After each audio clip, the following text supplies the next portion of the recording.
नमस्कार सभी को राम राम। हिंदी व्याकरण कक्षा 9 से 12 पुस्तक से 5वां अध्याय है पद परिचय।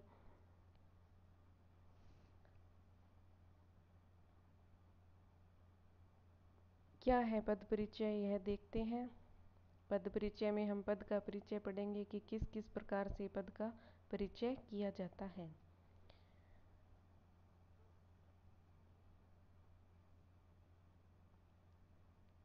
वाक्य में प्रयुक्त प्रत्येक सार्थक शब्द को पद कहते हैं। अर्थात जो शब्द है, कोई भी शब्द है, ये है पूरा वाक्य है, ये शब्दों से मिलकर ये बना है। जैसे वाक्य शब्द हो गया, प्रयुक्त, प्रत्येक आदि ये शब्द है। इन शब्दों को ही पद कहते हैं तथा उन शब्दों के व्याकरणिक परिचय को पद परिचय, जैसे पद की व्याख्या या पदान्वय कहते हैं। पद परिचय में उस शब्द के भेद, उपभेद, लिंग, वचन, कारक आदि के परिचय के साथ वाक्य में प्रयुक्त अन्य पदों के साथ उसके संबंध का भी उल्लेख किया जाता है। अर्थात ये अलग अलग शब्द हैं, उनका व्याकरणिक परिचय दिया जाता है, उनकी व्याख्या की जाती है, उनका अन्वय किया जाता है, उस शब्द का भेद, उपभेद है, बताया जाता है कि यह कौन से लिंग का है, कौन से वचन का है, इसमें कौन सा कारक प्रयुक्त हुआ है, कर्ता कारक है, कर्म कारक है, करण कारक है, और लिंग में यह है स्त्रीलिंग है या पुल्लिंग है, और वचन में यह एक वचन में प्रयुक्त हुआ है या बहुवचन में। इस तरह पद की व्याख्या करना ही पद परिचय है। वाक्य में प्रयुक्त अन्य पदों के साथ उसके संबंध का उल्लेख भी पद परिचय में किया जाता है। संज्ञा शब्द का पद परिचय। किसी भी संज्ञा पद के परिचय हेतु निम्न 5 बातें बतलानी होती है। संज्ञा का प्रकार, व्यक्तिवाचक संज्ञा है, जातिवाचक संज्ञा है या भाववाचक संज्ञा। इस तरह संज्ञा के प्रकार का उल्लेख किया जाएगा पद परिचय में। फिर उसके लिंग का, फिर उसके वचन का, काल का, कारक का, उस शब्द की का क्रिया के साथ संबंध भी पद परिचय में बताया जाएगा।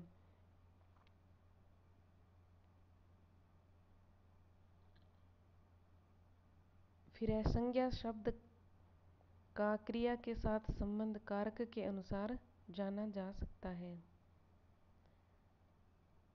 संज्ञा शब्द का क्रिया के साथ संबंध कारक के अनुसार जाना जा सकता है। कौन सा कारक है?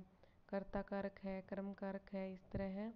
कारक के अनुसार है, उसका क्रिया के साथ संबंध जान सकते हैं। जैसे यदि संज्ञा शब्द कर्ता कारक है तो लिखेंगे कि अमुक क्रिया का कर्ता या करने वाला, तथा कर्म कारक है तो हम लिखेंगे कि अमुक क्रिया का कर्म है। इसी प्रकार कारक के अनुसार क्रिया के साथ संबंध बतलाया जाएगा। अभिषेक पुस्तक पढ़ता है। उक्त वाक्य में अभिषेक तथा पुस्तक शब्द संज्ञाएं हैं। यहाँ इनका पद परिचय उक्त 5 बातों के अनुसार निम्नानुसार होगा। जैसे अभिषेक है तो अभिषेक का पद परिचय देंगे तो है ये व्यक्तिवाचक संज्ञा है। अभिषेक पुल्लिंग है, एक वचन है, कर्ता कारक है, पढ़ता है क्रिया का करता है। तो यह संपूर्ण बात है, ये इसका पद परिचय हुआ। इसी तरह पुस्तक का पद परिचय कैसे होगा। पुस्तक शब्द के बारे में हम बताएंगे कि ये जातिवाचक संज्ञा है, स्त्रीलिंग है, पुस्तक एक वचन में प्रयुक्त है और कर्म कारक पढ़ता है क्रिया का कर्म है। अभिषेक पुस्तक पढ़ता है। फिर है संज्ञा का पद परिचय हमने पढ़ लिया। अब है सर्वनाम शब्द का पद परिचय।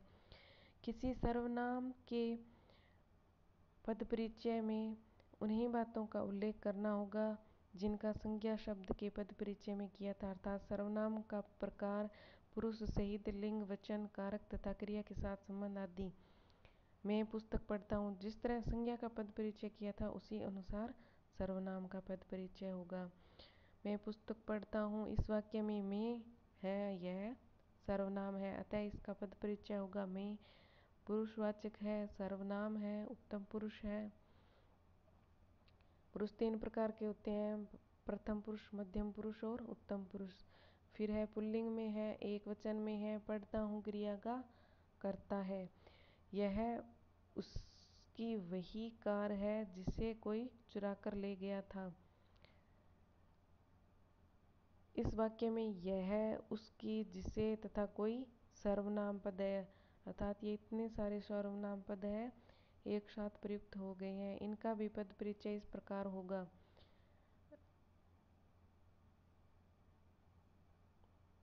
अब यह का पद परिचय, यह निश्चय सर्वनाम है अर्थात निश्चयवाचक है, यह निश्चय का बोध करा रही है।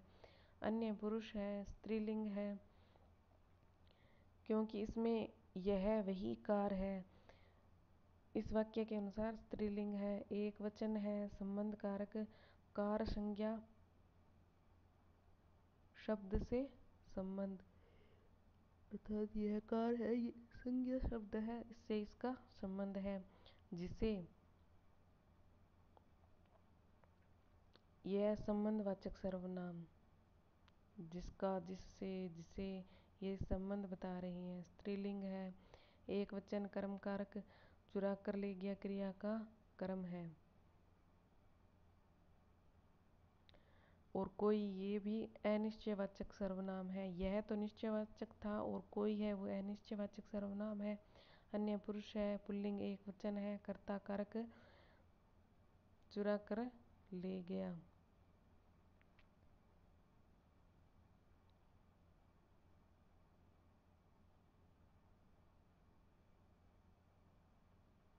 क्रिया का करता है। फिर है विशेषण शब्द का पद परिचय।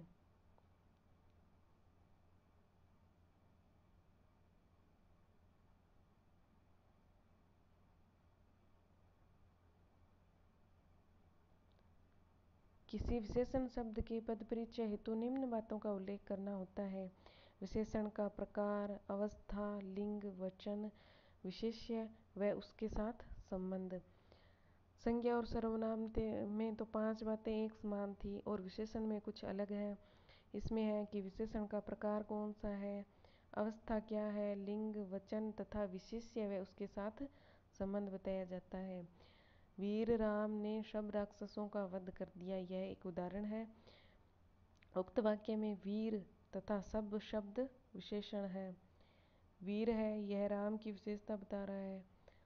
और राक्षस, कितने राक्षस, सब राक्षस, यह राक्षसों की विशेषता है। इनका संबंध परिचय, पद परिचय निम्नानुसार होगा। इसमें वीर है, इस शब्द का पद परिचय देंगे कि वीर है गुणवाचक विशेषण है, अर्थात गुण बता रहा है। मूलावस्था है, पुल्लिंग है, एक वचन है और राम विशेष्य के गुण का बोध कराता है। वीर कौन है, राम है, तो राम क्या हुआ, विशेष्य हुआ और वीर विशेषण। फिर सब का पद परिचय है संख्यावाचक विशेषण। मूलावस्था है, पुल्लिंग है, बहुवचन है, राक्षसों विशेष्य की संख्या का बोध कराता है। फिर आगे हम देखेंगे क्रिया शब्द का पद परिचय। जिस तरह संज्ञा, सर्वनाम और विशेषण का देख लिया, अब क्रिया शब्द का पद परिचय। क्रिया शब्द का पद परिचय में क्रिया का प्रकार, लिंग, वचन, वाच्य काल तथा वाच्य में प्रयुक्त अन्य शब्दों के साथ संबंध को बतलाया जाता है। राम ने रावण को बाण से मारा।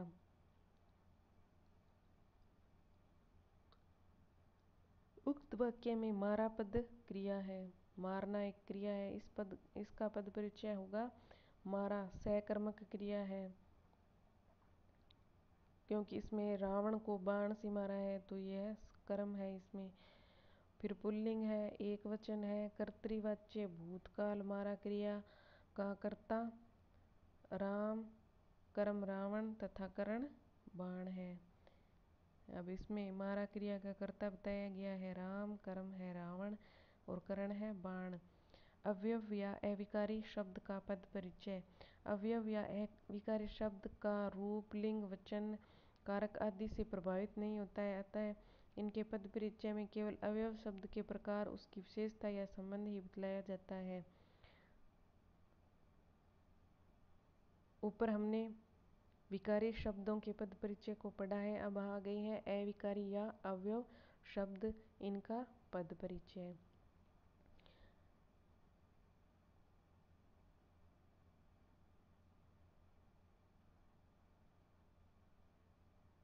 क्रिया विशेषण का पद परिचय। लड़के ऊपर खड़े हैं। ऊपर शब्द कहाँ खड़े हैं? ऊपर खड़े हैं, तो क्रिया ऊपर शब्द है, ये क्रिया विशेषण है, अतः पद परिचय होगा।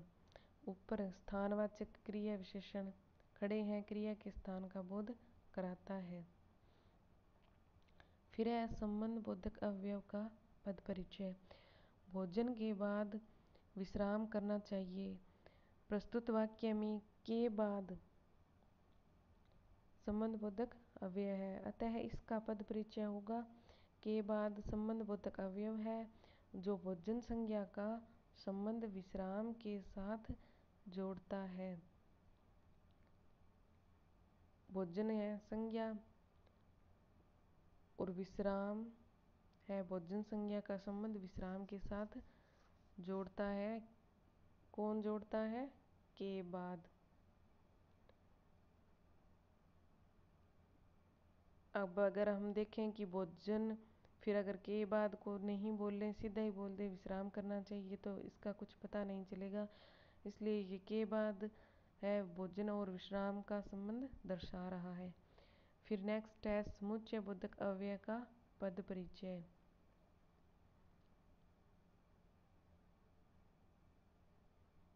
तृप्ति और गुंजन जा रही है। प्रस्तुत वाक्य में और शब्द समुच्चय बोधक अवयव है, इसलिए इसका पद परिचय होगा।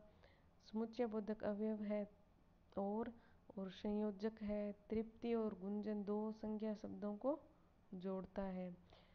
फिर है विस्मयादि बोधक अवयव का पद परिचय। अरे यह क्या हो रहा है? अरे, इसमें यह अवयव है जो विस्मयादि बोधक अवयव है, जो विस्मय के भाव का बोध कराता है।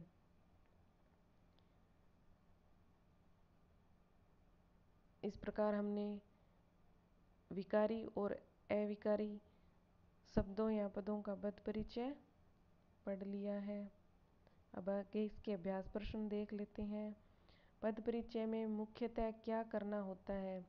पद का भावार्थ बताना होता है, या पद का सरलार्थ बताना होता है, या शब्द का व्याकरणिक परिचय बताना होता है, पद पर नियुक्ति बताना। तो हमने शुरू में ही देखा था कि इसमें शब्द का व्याकरणिक परिचय बताना होता है कि उसमें कर्ता, कर्म, कारक क्या है, उसकी विभक्ति क्या है, वचन क्या है, लिंग क्या है। इस तरह विकारी और अविकारी शब्दों के पद परिचय को पढ़ा है। तो इसमें होगा गै शब्द का व्याकरणिक परिचय बताना। अब आगे दिया हुआ है दूसरा क्वेश्चन है, संज्ञा पद के पद परिचय में क्या नहीं बतलाया जाता? संज्ञा का प्रकार बताया जाता है, इसमें लिंग बताया जाता है, वचन बताया जाता है, इसमें काल नहीं बताया जाता। फिर अगला क्वेश्चन है, पद का प्रकार, लिंग, वचन, वाच्य, काल तथा अन्य शब्दों के साथ संबंध किस प्रकार के पद परिचय में बतलाया जाता है? पद का प्रकार क्या है, इसका लिंग, वचन, वाच्य, काल तथा अन्य शब्दों के साथ संबंध।